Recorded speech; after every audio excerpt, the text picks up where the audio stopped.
Matapos ang maglilimang bulan na konstruksyon, dagos nang nahaman ang St. Padre Pio Chapel sa laog kang Embarcadero de Legazpi sa syudad ning Legazpi.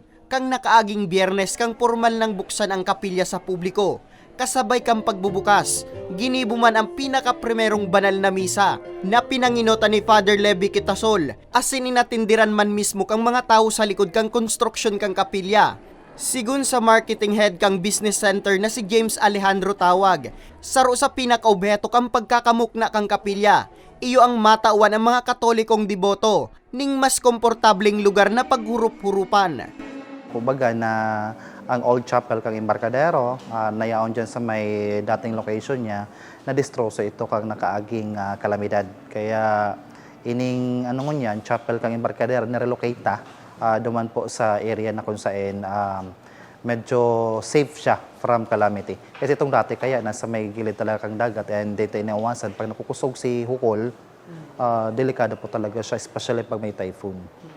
165 square meter ang kahiwasan kang kapilya, na pigdisenyo kang interior designer na si Maria Cecilia Rabelas. Sa laog kang chapel, risan ng gadang alaukol na disenyo na sigun kay Tawag, talagang ipigsusog sa ukol. Saro kaya sa atraksyon sa luwas kang nasabing business center, ang kadagatan na mahiling sa gilid sa nakang sa indang edipisyo.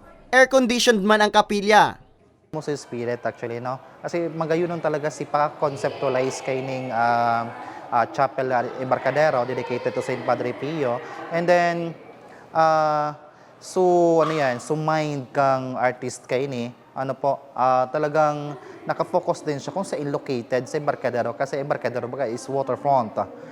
Kaya kung mapansin mo po ang satuyang kisame, garo siya waving na water.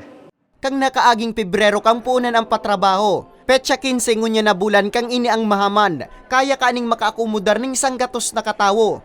Antes ang pagkakaigwadig ning bagong St. Padre Pio Chapel, enot ng pigkundusiran ning banal na misa ang Center Plaza kainiurog na tuyong Disyembre. Nagkaigwa naman digdining mga masadit na kapilya.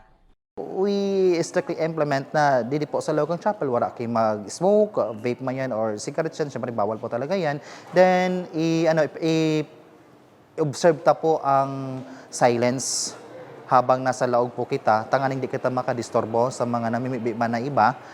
Sa mga maut mag-atender ning banal na misa, bukas ini kada Domingo tuyong alas 5 ning hapon, bukas man ini tuyong primerong Biyernes, as ini ka 23 kang bulan, tuyong alas 4 ning hapon.